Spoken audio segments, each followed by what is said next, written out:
December 7th, 1941, is a date that will live in infamy, as stated by President Theodore Roosevelt in his famous speech after the events of the Pearl Harbor bombing.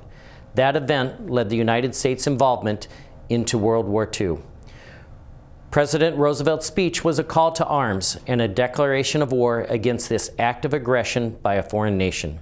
He never wanted us to forget what happened. President Roosevelt concluded his speech by saying, "With confidence in our armed forces, with the unbounding determination of our people, we will gain the inevitable triumph, so help us God."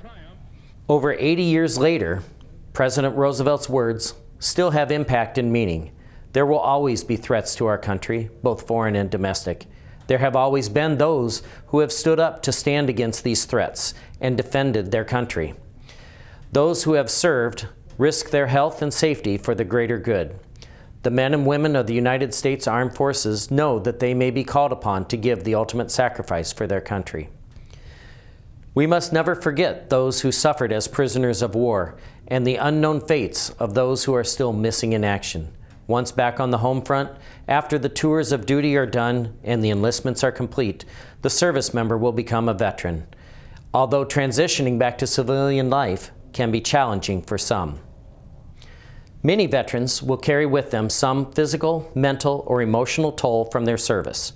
Whether it is hearing loss or PTSD, there are service-connected injuries that need to be cared for. Some are very easy to spot, like missing a limb or a scar from shrapnel.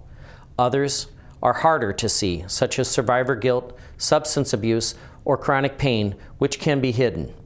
According to a 2022 VA study, the top 5 causes of death for veterans in order from greatest to least were accidents, suicide, cancer, cardiovascular disease, and homicide. As healthcare workers, it is our duty to care for these servicemen and women. We need to make sure that their physical and emotional health is cared for, that they have access to the resources earned through their service to their country. If we all work together, we can ensure that no one is left behind. Our goal should be that veteran health care is not ignored. As President Roosevelt said, we need to have confidence in our armed forces and the unbounding determination of the people of this country. Together, we can make sure that those who served will never be forgotten.